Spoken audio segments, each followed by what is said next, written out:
हर हर महादेव, माता पार्वती की जय हो। मैं अपने शिव गुरु के चरणों में प्रणाम करती हूँ, मेरा प्रणाम स्वीकार हो। मैया भवानी के चरणों में प्रणाम करती हूँ, मेरा प्रणाम स्वीकार हो। हरिंदर भैया, नीलम दीदी के चरणों में प्रणाम करती हूँ, मेरा प्रणाम स्वीकार हो। आज मैं आप लोगों को शिव चर्चा की बहुत ही अच्छी कहानी लेकर के आई हूँ। एक ऐसी कहानी जो आप लोग आज तक सुने नहीं होंगे, बहुत ही सुंदर कहानी है। आप लोग इस कहानी को पूरी ज़रूर सुनिएगा। एक गांव में एक धोबिन रहती थी और उसकी एक बेटा और एक बहू थे। धोबिन का काम क्या होता है कि कपड़े धोना, कहीं भी नदी तालाब में निकल जाना और जितने भी गांव के कपड़े मिलते उनको धोना। लेकिन जो धोबिन थी वो बिल्कुल भी भगवान पे भरोसा नहीं करती थी। वो शिव जी की महिमा को भी बिल्कुल नहीं मानती थी। लेकिन जो उसकी बहू थी उसने शिव को अपना गुरु बनाया हुआ था। हमेशा शिव चर्चा में जाती, शिव चर्चा कराती और हमेशा शिव के 3 सूत्रों का पालन किया करती थी। शिव चर्चा कराने से उसको बहुत शांति मिलती थी। लेकिन उसकी सास जो थी ना तो किसी को दान देती थी, कोई भूखा आ जाए, कोई प्यासा आ जाए, किसी को पानी नहीं पिलाना, किसी को भोजन नहीं कराना, किसी को दान नहीं देना, कोई भी गरीब हो, कभी ऐसा नहीं करती थी। एक दिन की बात थी, धोबिन तालाब में कपड़े धो रही थी। शिव जी ने एक साधु महाराज का भेष बनाया और पहुंच गए धोबिन के पास। धोबिन से कहने लगे कि देखो माई, मेरा कपड़ा बहुत गंदा हो गया है, आप मेरे कपड़े धो दो। आप मेरे कपड़े धो दोगी, भगवान आपको हमेशा खुश रखेगा। धोबिन कहने लगी, अरे बाबा, आप कहाँ से आ गए? मुझे किसी की दुआ नहीं चाहिए, मुझे पैसे चाहिए। 4 पैसों के लिए तो दिन रात एक करके मर रही हूँ, कपड़े धो रही हूँ गांव वालों के, और आप कहते हो कि फ्री में कपड़े धो दो तो तुम खुश रहोगी, तुम्हें दुआ लगेगी। तो मुझे बाबा किसी के दुआ की ज़रूरत नहीं है, मुझे पैसे दो, मैं आपके कपड़े धो दूँगी। साधु महाराज कहने लगे, अरे माई, मेरे पास पैसा होता तो क्या मैं यहाँ भटक रहा होता? मेरे पास पैसे नहीं हैं। वो शिवजी थे, उन्होंने भेष धारण करके उसकी परीक्षा लेने गए थे, लेकिन उसको पैसे के आगे कुछ समझ में नहीं आ रहा था। साधु महाराज वहाँ से चले गए। जब दूसरे घाट में जाते हैं तो उसी धोबिन की बहू कपड़े धो रही थी। साधु महाराज कहने लगे, अरे बेटा, मेरा कपड़ा बहुत गंदा हो गया है, मेरा कपड़ा धो देती तो अच्छा हो जाता, भगवान तुमको हमेशा खुश रखता। उसकी बहू ने कहा कि बाबा, मैं ज़रूर आपके कपड़े धो दूंगी। मैं ज़िंदगी में बहुत पैसा मैंने कमाया है और हमेशा कमाती हूँ, कभी खर्चे ख़त्म नहीं होते हैं, ना ही कभी आदमी की इच्छाएं ख़त्म होती हैं। तो मैं क्यों लालच करूं? अगर आपके पास कुछ नहीं है, मैं आपके कपड़े धुल के इस्त्री करके दे दूंगी, आप पहन लेना, आप बस मुझे अपना आशीर्वाद देना, भगवान खुश रखे।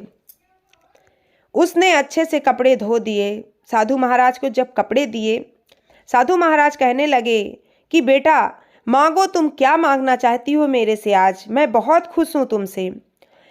वो धोबिन की बहू कहने लगी, बाबा मुझे कुछ नहीं चाहिए, बस ऐसा करो कि मेरा पति, मेरे बच्चे और मेरा परिवार सकुशल रहे, बस सब खुश रहें और सब अच्छे स्वस्थ रहें, और मुझे कुछ नहीं चाहिए। साधु महाराज कहने लगे, सोच लो, कुछ तो चाहिए होता है, इंसान की कोई ना कोई इच्छा तो होती है ना, सोच लो, आज सब कुछ पूरा हो सकता है। तो वो कहने लगी, अच्छा महाराज, अगर मुझे कुछ देना ही चाहते हो तो मुझे कोई ऐसा मंत्र बता दो जिससे मैं ये जान सकूं कि लोग मरने के बाद स्वर्ग में जाते हैं या नर्क में जाते हैं। मैंने बहुत सुना है कि लोग कहते हैं कि अच्छा काम करो तो स्वर्ग मिलता है, फूलों की सेज मिलती है, और गंदा काम करो, बेकार काम करो, लालच घृणा करो तो जाकर के नर्क मिलता है। आज तक कोई देखने तो नहीं गया, सब एक दूसरे की बातें सुन सुन के बोलते हैं। तो मैं देखना चाहती हूँ कि आखिर सच में लोग स्वर्ग में और नर्क में कैसे जाते हैं, मुझे कोई मंत्र बताइए। भोलेनाथ मन ही मन मुस्कुराते हैं और जो भेष धारण करके बाबा के रूप में खड़े थे कहते हैं, बेटा तुमने ये क्या मांग लिया? आज तो तुम कुछ भी मांग सकती थी। उसने कहा, नहीं बाबा, मुझे यही चाहिए। तो उन्होंने कहा कि ठीक है, मैं तुम्हें एक मंत्र बताऊंगा, लेकिन अगर गलती से भी वो मंत्र तुमने किसी को बता दिया तो तुम पत्थर की बन जाओगी। वो कहने लगी कि नहीं बाबा, मैं किसी को नहीं बताऊंगी। उन साधु महाराज ने एक मंत्र बताया जिससे वो कोई भी मरे तो वो देख सकती थी कि वो इंसान मरने के बाद कहाँ जाता है। कुछ दिन बाद उसकी सास मर गई। जब सास मरी तो उसने देखा कि उसकी सास तो स्वर्ग में नहीं गई, उसको फूलों का बिस्तर नहीं मिला, वो नरक में गई, क्योंकि उसने कभी दान पुण्य नहीं किया था, कभी किसी गरीब को भोजन नहीं कराया था, कभी किसी को भिक्षा नहीं दी थी, इसलिए वो नरक में गई। उसकी आंख से एक भी आंसू नहीं गिरा, वो एक भी नहीं रोई, चुपचाप बैठी थी। उसका पति बहुत रो रहा था, उसकी माँ जो मर गई थी।